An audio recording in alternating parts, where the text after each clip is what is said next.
New ইয়র্কে একটা বক্তব্য রাখতে গিয়ে আমি বলেছিলাম,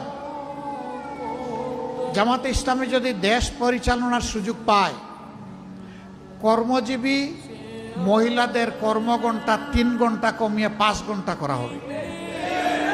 আরে যাই বলছি, বাংলাদেশের বঙ্গোপসাগরে জোয়ার শুরু হয়ে গেছে, চতুর্দিকে সমালোচনার ঝড়। হায় হায়, কি বলল জামাতের আমির সাহেব, এখন তো আর মহিলারা কোনো কাজই পাবে না।